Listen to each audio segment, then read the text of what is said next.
नमस्कार मित्रों। पति पत्नी को रात में कितने समय शरीरी संभोग करना चाहिए। कुछ जोड़े संध्या होते ही रोमांस के मूड में आ जाते हैं, तो कुछ रात के खास पलों में अपने समय का आनंद लेते हैं। वहीं कुछ सुबह की ताजगी में अपने रिश्ते को और मजबूत करते हैं। लेकिन सवाल यह है कि आखिर सही समय और सही तरीका क्या है। मित्रों, आज हम आपको बताएंगे कि पति पत्नी को रात में कितने समय तक शारीरिक संबंध स्थापित करना चाहिए, और साथ ही हम यह भी बताएंगे कि यदि कोई पुरुष रात में अपनी पत्नी के एक विशेष अंग को देख लेता है तो उसके जीवन के सभी संकट दूर हो सकते हैं। मित्रों, पति पत्नी का रिश्ता अत्यंत पवित्र और 7 जन्मों का बंधन माना जाता है। लेकिन कलयुग में कई स्त्रियां अपने पति को छोड़कर पराये पुरुषों से संबंध बनाती हैं, और कई पुरुष अपनी पत्नी को छोड़कर पराई स्त्रियों के साथ संबंध स्थापित करते हैं। इस कारण उनके जीवन में क्लेश और तनाव बढ़ता है और उनके रिश्तों में दरार पड़ जाती है, जिसके परिणाम स्वरूप वे एक दूसरे से अलग हो जाते हैं। मित्रों, एक बार फिर से आप सभी का हार्दिक स्वागत है मिथोलॉजी स्टोरी चैनल पर। कृपया इस वीडियो को लाइक करें और हमारे चैनल को सब्सक्राइब करना न भूलें। आज की इस कथा में हम आपको बताएंगे कि पति पत्नी को किस समय शारीरिक संबंध बनाना चाहिए ताकि उन्हें सुंदर और स्वस्थ संतान की प्राप्ति हो। साथ ही हम यह भी स्पष्ट करेंगे कि महीने में कितनी बार शारीरिक संबंध बनाना उचित है। इसके अलावा हम यह भी बताएंगे कि शादी से पहले शारीरिक संबंध बनाना पुण्य है या पाप, क्योंकि कलयुग में कई लोग शादी से पहले ही इस तरह के संबंध बना लेते हैं। मित्रों, हमारा आपसे हाथ जोड़कर अनुरोध है कि आप इस कथा को शुरू से अंत तक सच्चे मन से सुनें। जो भी श्रोता इस कथा को पूर्ण रूप से सच्चे मन से सुनते हैं, उनके परिवार पर भगवान श्री कृष्ण की कृपा सदा बनी रहती है। उनके जीवन के सभी संकट भगवान श्री कृष्ण स्वयं हर लेते हैं और उनका परिवार सुख और समृद्धि से भर जाता है। मित्रों, आप सभी जानते हैं कि आधा अधूरा ज्ञान पाप के समान होता है, इसलिए इस कथा को पूर्ण रूप से सुनें ताकि आपको संपूर्ण जानकारी प्राप्त हो। अब हम आपका अधिक समय व्यर्थ न करते हुए इस ज्ञानवर्धक कथा को शुरू करते हैं। एक बार भगवान श्री कृष्ण और देवी राधा अपने दिव्य सिंहासन पर विराजमान थे। उनके चारों ओर एक अलौकिक शांति और आनंद का वातावरण था। तभी श्री कृष्ण ने देखा कि राधा किसी गहरी चिंता में डूबी हुई थीं। उनके माथे पर चिंता की रेखाएं स्पष्ट दिख रही थीं। कुछ क्षणों के बाद श्री कृष्ण ने राधा से पूछा, हे राधे, आज आप किसी गहरी चिंता में डूबी प्रतीत हो रही हैं। आपका मन इतना व्याकुल क्यों है? कृपया इसका कारण बताइए। राधा ने कुछ पल रुककर गहरी सांस लेते हुए कहा, हे प्रभु, मेरे मन में एक प्रश्न ने विकराल रूप धारण कर लिया है। मैं दिन रात इस प्रश्न के बारे में सोच रही हूं, पर इसका समाधान मुझे नहीं मिल रहा। यही कारण है कि मैं इतनी चिंतित हूं। श्री कृष्ण ने अपनी मधुर मुस्कान के साथ कहा, हे राधे, तुम मेरे हृदय की धड़कन हो। तुम्हारा कोई भी प्रश्न मेरे लिए महत्वपूर्ण है। निश्चिंत होकर अपना प्रश्न पूछो, मैं तुम्हें अवश्य इसका उत्तर दूंगा। राधा ने सिर झुकाकर कहा, हे प्रभु, मेरा प्रश्न यह है कि कल युग में पति पत्नी को रात में कितने समय तक शारीरिक संबंध बनाना चाहिए, और यदि कोई पुरुष अपनी पत्नी के किसी विशेष अंग को देख लेता है तो क्या वह सचमुच उसके जीवन के सभी संकटों को दूर कर सकता है? श्री कृष्ण ने गंभीर स्वर में किंतु अपनी मधुर मुस्कान को बनाए रखते हुए कहा, हे राधे, तुम्हारा प्रश्न अत्यंत गहन और महत्वपूर्ण है। मैं तुम्हें इस प्रश्न का उत्तर एक अत्यंत प्रेरणादायक और ज्ञानवर्धक कथा के माध्यम से दूंगा, किंतु तुम्हें इस कथा को शुरू से अंत तक सच्चे मन से सुनना होगा। क्या तुम इसके लिए तैयार हो? राधा ने उत्साह और श्रद्धा के साथ कहा, हे प्रभु, मैं आपको वचन देती हूं कि मैं इस कथा को पूर्ण रूप से सच्चे मन से सुनूंगी। कृपया कथा शुरू कीजिए। तब श्री कृष्ण ने अपनी मधुर वाणी में कथा शुरू की। काशीपुर नामक एक प्राचीन नगर में एक व्यापारी रहता था, जिसका नाम विश्वनाथ था। वह एक साधारण और मेहनती व्यक्ति था, किंतु उसका व्यापार कुछ समय से ठप हो गया था। इस कारण वह अत्यंत गरीब हो गया था। वह एक छोटी सी कच्ची झोपड़ी में रहता था, जिसकी दीवारें मिट्टी की थीं और छत छप्पर से ढकी थी। बारिश के मौसम में उसकी छत टपकने लगती थी जिससे उसका जीवन और भी कठिन हो जाता था। विश्वनाथ के 3 युवा पुत्र थे, विकास, संजय और अमर। ये तीनों पुत्र जवान और बलशाली थे, किंतु वे आलसी थे और दिन भर नगर की गलियों में इधर उधर भटकते रहते थे। वे न तो अपने पिता की मदद करते थे और न ही कोई काम धंधा शुरू करने की कोशिश करते थे। विश्वनाथ हर सुबह अपने काम पर जाता और रात को थका हारा घर लौटता। उसकी पत्नी का देहांत तब हो गया था जब उसके पुत्र बहुत छोटे थे, इसलिए उसे घर लौटने के बाद भोजन स्वयं बनाना पड़ता था। वह दिन रात मेहनत करता, पर उसकी मेहनत का फल उसे नहीं मिलता था। वह हमेशा चिंतित रहता कि उसके परिवार का भविष्य क्या होगा। ऐसे ही दिन बीत रहे थे। एक दिन जब विश्वनाथ अपने काम से लौट रहा था, उसकी मुलाकात पड़ोस में रहने वाली एक साध्वी माता शांति से हुई। माता शांति एक विदुषी और दयालु महिला थीं, जिनका आध्यात्मिक ज्ञान और करुणा पूरे नगर में प्रसिद्ध थी। उन्होंने विश्वनाथ की दयनीय स्थिति देखी और उससे पूछा, हे पुत्र, तुम दिन रात मेहनत करते हो, फिर भी तुम्हारी जिंदगी में कोई बदलाव क्यों नहीं आता? तुम्हारे 3 पुत्र जवान हो चुके हैं, फिर भी सारा बोझ तुम पर ही क्यों है? क्या तुमने कभी अपने पुत्रों को प्रेरित करने की कोशिश की? विश्वनाथ ने थकी हुई आवाज में जवाब दिया, हे माता, मैं क्या करूं? मेरे पास कोई साधन नहीं है। मैंने अपने पुत्रों को बहुत समझाने की कोशिश की, पर मेरी बात कोई नहीं सुनता। वे दिन भर गलियों में समय बर्बाद करते हैं और कोई काम नहीं करते। मेरी हालत ऐसी है कि मैं उनके लिए कुछ कर भी नहीं सकता। माता शांति ने गंभीर स्वर में कहा, हे पुत्र, तुम्हारे पास 3 पुत्र हैं। कम से कम अपने बड़े पुत्र की शादी करवा दो। एक बहू के आने से घर में खुशियां लौट सकती हैं। वह घर को संभाल सकती है और तुम्हारे पुत्रों को भी सही दिशा दिखा सकती है। विश्वनाथ ने भारी मन से कहा, माता, मेरे बड़े पुत्र विकास की शादी तो पहले ही हो चुकी है। उसकी पत्नी का नाम मधुरा है, पर वह कभी ससुराल नहीं आई। हमारे पास उसे लाने के लिए न धन है, न वस्त्र और न ही कोई साधन। उसके ससुराल वाले मेरी गरीबी का मजाक उड़ाते हैं। मैं उसे कैसे लाऊं?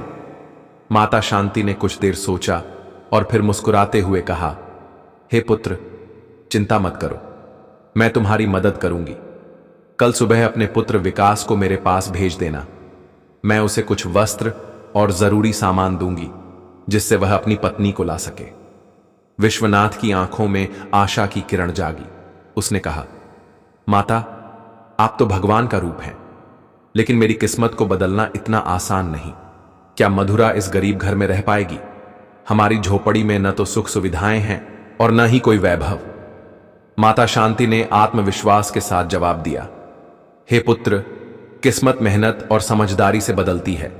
तुम विकास को मेरे पास भेज दो, बाकी मैं संभाल लूंगी। एक सच्ची और समझदार बहू तुम्हारे घर को स्वर्ग बना सकती है।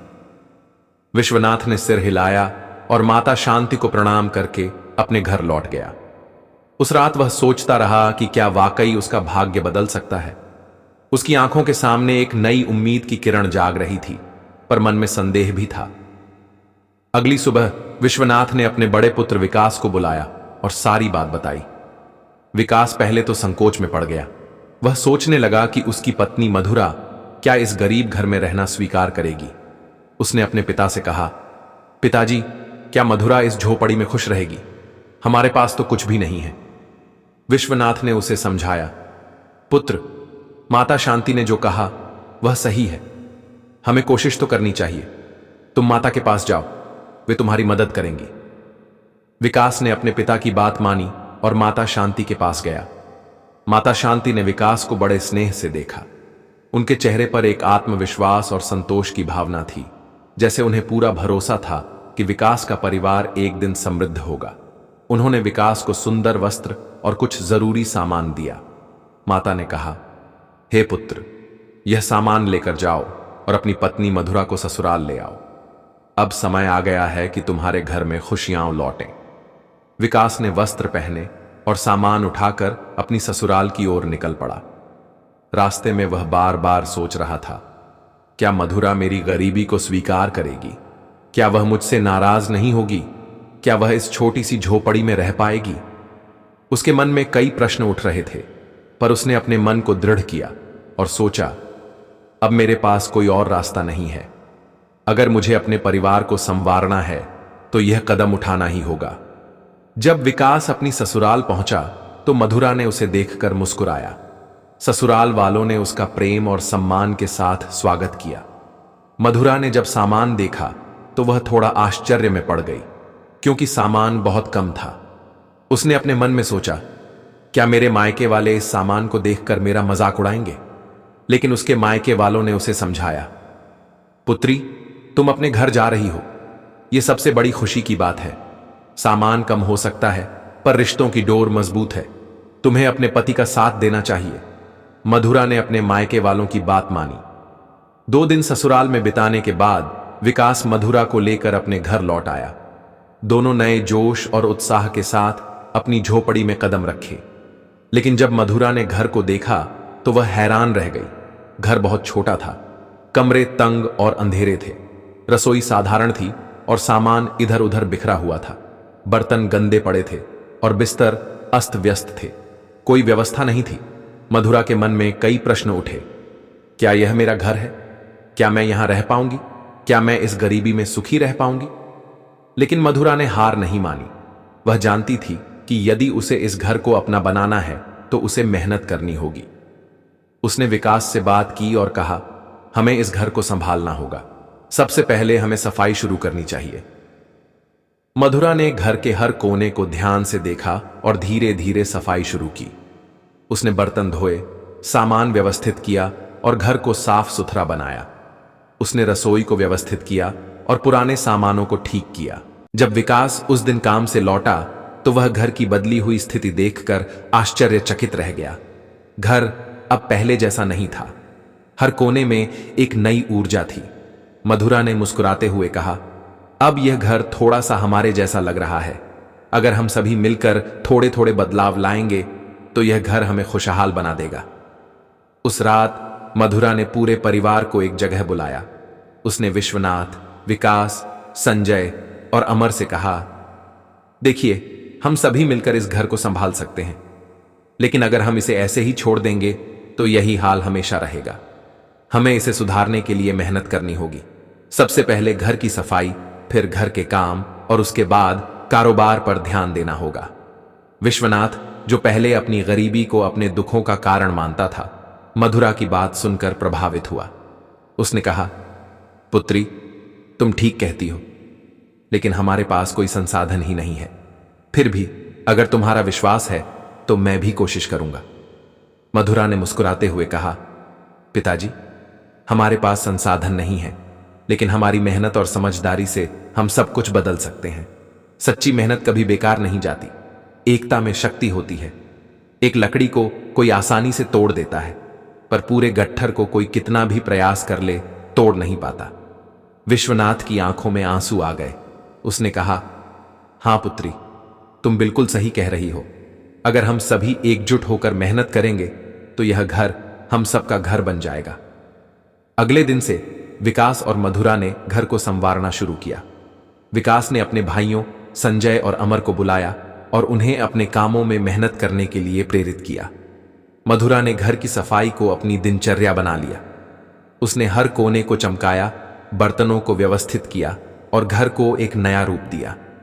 विश्वनाथ ने अपनी छोटी सी जमीन पर नई फसलें उगानी शुरू की। पहले जहां उसकी जमीन बंजर थी, वहां अब हरी भरी फसलें लहलहाने लगीं। कुछ महीनों में घर की स्थिति में अद्भुत बदलाव आया। पहले जहां गंदगी और उदासी का माहौल था, वहां अब स्वच्छता और खुशहाली थी। खेतों में अब अधिक मात्रा में फसलें उगने लगी थीं। पहले जहां रोटी की कमी थी, अब सबके लिए भरपूर भोजन था। विश्वनाथ अब महसूस कर रहा था कि जब मेहनत और समझदारी से काम किया जाता है तो किस्मत बदलने में ज्यादा समय नहीं लगता। मधुरा ने एक दिन विश्वनाथ से कहा, पिताजी, अब से आप जब भी काम से लौटें तो घर में कुछ न कुछ जरूर लेकर आए। इससे न केवल घर में सामान बढ़ेगा, बल्कि सबका मन भी प्रसन्न रहेगा। विश्वनाथ ने मधुरा की बात मानी। वह अब हर दिन काम से लौटते समय कोई न कोई सामान लाने लगा। कभी वह घर की जरूरत की चीजें लाता तो कभी कोई छोटा सा उपहार। इससे घर में चीजें बढ़ने लगीं और सबको सुकून महसूस होने लगा। ऐसे ही दिन बीत रहे थे, लेकिन एक दिन ऐसा हुआ कि विश्वनाथ बिना कोई सामान लिए घर लौट आया। उसने सिर्फ एक मरा हुआ कीड़ा लाया और उसे घर के एक कोने में रख दिया। मधुरा ने जब यह देखा तो वह सोच में पड़ गई। उसने अपने मन में सोचा, इस मरे हुए कीड़े का घर में क्या काम, पिताजी आज कुछ और क्यों नहीं लाए। तभी अचानक आसमान में एक विशाल बाज दिखाई दिया। उसकी तेज नजरें दूर दूर तक देख रही थीं। उसने झोपड़ी में पड़े मरे हुए कीड़े को देखा और झपट्टा मारकर उसे अपनी चोंच में पकड़ लिया। वह कीड़े को लेकर आसमान की ऊंचाइयों में उड़ने लगा, लेकिन तेज हवा के झोंके के कारण उसकी चोंच से कुछ फिसल गया। वह एक सुंदर सोने का हार था जो हवा में लहराता हुआ सीधे विश्वनाथ की झोपड़ी के आंगन में गिर पड़ा। मधुरा, जो अभी तक मरे हुए कीड़े के बारे में सोच रही थी, ने हार को गिरते हुए देखा। वह हैरान होकर चिल्लाई, पिताजी, पिताजी, देखिए, यह क्या गिरा है। विश्वनाथ तुरंत बाहर आया और हार को देखकर आश्चर्य में पड़ गया। उसने कहा, पुत्री, यह तो कोई कीमती गहना लगता है। जब उन्होंने हार को नजदीक से देखा तो पाया कि यह सोने का बना था और उस पर बारीक कारीगरी थी। हार पर एक प्रतीक बना था जो राजा जय सिंह के खानदान से संबंधित प्रतीत होता था। मधुरा ने उत्साह में कहा, पिताजी, यह हार साधारण नहीं है। लगता है कि यह किसी राजघराने का है। शायद यह राजा जय सिंह का है। विश्वनाथ ने गंभीर स्वर में कहा, पुत्री, यह सचमुच कीमती और खास है, लेकिन यह हमारे पास कैसे आया। हमें इस हार को सुरक्षित रखना होगा और इसे सही हाथों तक पहुंचाना होगा। मधुरा ने कहा, पिताजी, हमें इस हार को राजा जय सिंह तक पहुंचाना चाहिए। शायद यह उनके लिए कोई संकेत है। विश्वनाथ ने सहमति में सिर हिलाया और कहा, पुत्री, तुम ठीक कह रही हो। अगर यह हार राजा का है तो इसे लौटाना हमारी इज्जत और आत्मसम्मान का प्रश्न होगा। अगले दिन विश्वनाथ और मधुरा ने फैसला किया कि वे इस हार को राजा तक पहुंचाएंगे, लेकिन उन्होंने यह भी तय किया कि जब तक यह मामला सुलझ नहीं जाता तब तक किसी को भी इस हार के बारे में कुछ नहीं बताया जाएगा। उनके मन में कई प्रश्न उठ रहे थे। यह हार राजा के पास कैसे पहुंचाया जाए? क्या इस हार का कोई गहरा रहस्य है? क्या यह उनके लिए एक नई शुरुआत का संकेत है? मधुरा ने एक दिन विश्वनाथ से कहा, पिताजी, अब मैं आपको एक योजना बताऊंगी जिससे हम अपनी स्थिति पूरी तरह बदल सकते हैं। विश्वनाथ ने उत्सुकता से पूछा, पुत्री, क्या योजना है?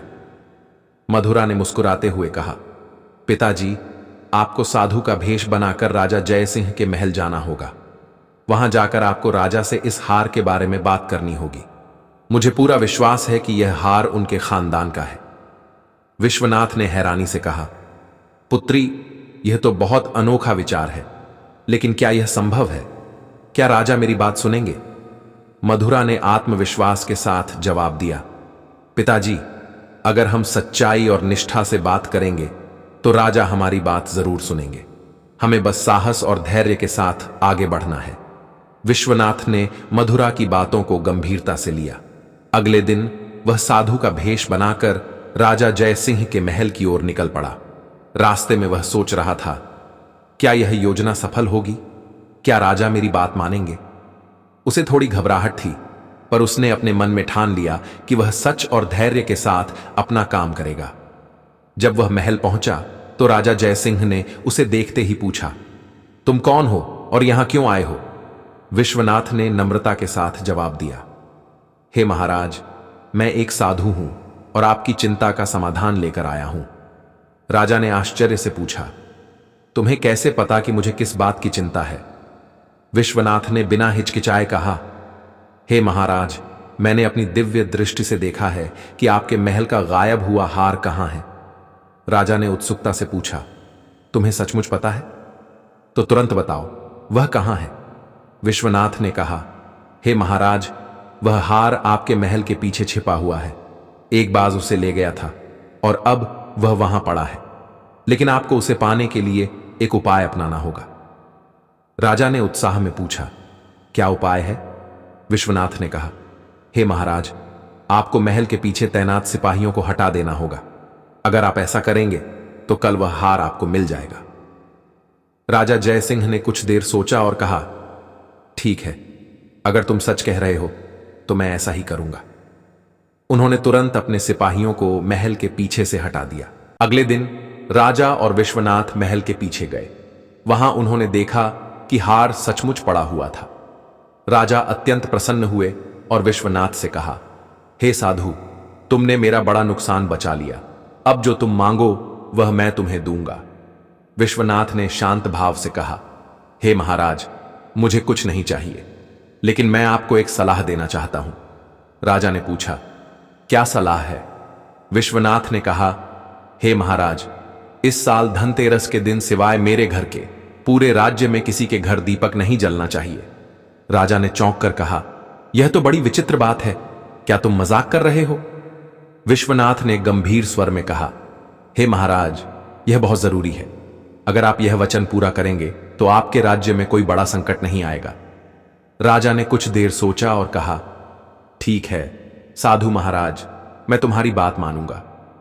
उन्होंने पूरे राज्य में घोषणा करवा दी कि धनतेरस के दिन सिवाय विश्वनाथ के घर के किसी के घर में दीपक नहीं जलाया जाएगा। जब धनतेरस की रात आई तो पूरा राज्य अंधेरे में डूब गया। किसी भी घर में दीपक नहीं जल रहा था। लक्ष्मी मां, जो धन और समृद्धि की देवी हैं, उस राज्य की ओर देख रही थीं।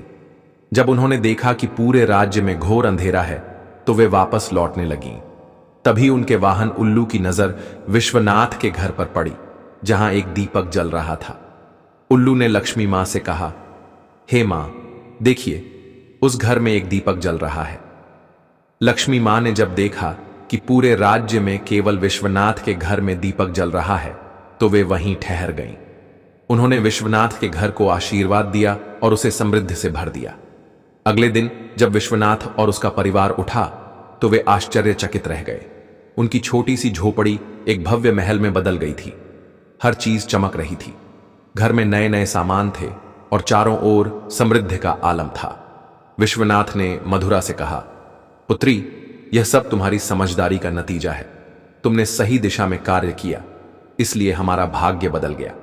मधुरा ने मुस्कुराते हुए कहा, पिताजी, अब आप राजा जयसिंह के पास जाइए और उन्हें सारी सच्चाई बता दीजिए। बताइए कि यह सब हमने सोच समझकर किया था। विश्वनाथ ने सोचा, पुत्री बिल्कुल सही कह रही है, मुझे राजा के पास जाकर सच्चाई बतानी चाहिए। वह राजा जयसिंह के पास गया और उन्हें सारी बात बताई। राजा ने विश्वनाथ की प्रशंसा की और कहा, तुमने मेरे राज्य को संकट से बचाया। उन्होंने विश्वनाथ को बहुत सारा धन और आशीर्वाद दिया।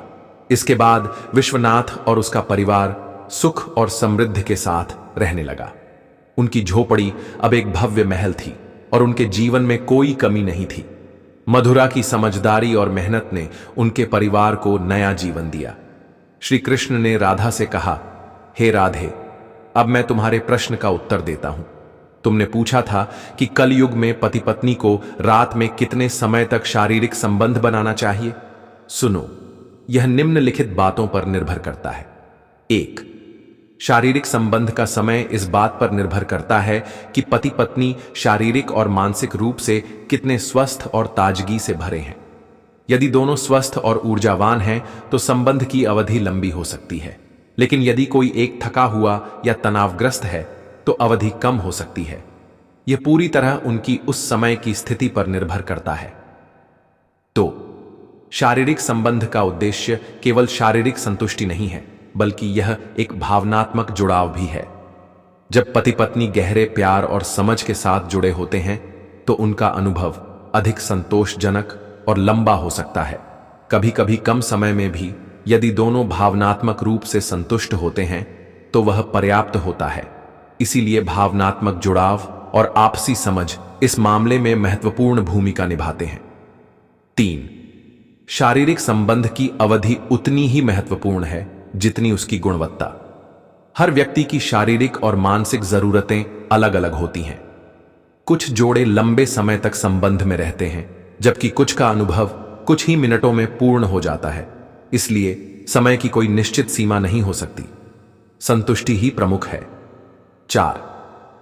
शारीरिक संबंध केवल शारीरिक संतुष्टि के लिए नहीं है। यह एक दूसरे के साथ जुड़ने, प्यार बढ़ाने और आपसी समझ को गहरा करने का एक तरीका है। इसलिए यह जरूरी है कि दोनों पार्टनर इस क्रिया के माध्यम से एक दूसरे से भावनात्मक रूप से जुड़ें। विशेषज्ञों के अनुसार शारीरिक और मानसिक स्वास्थ्य के लिए सप्ताह में कम से कम 2 बार शारीरिक संबंध बनाना चाहिए। यह न केवल स्वास्थ्य के लिए लाभकारी है, बल्कि रिश्ते को भी मजबूत करता है। मित्रों, आपको यह कथा कैसी लगी? कृपया कमेंट बॉक्स में जरूर बताएं।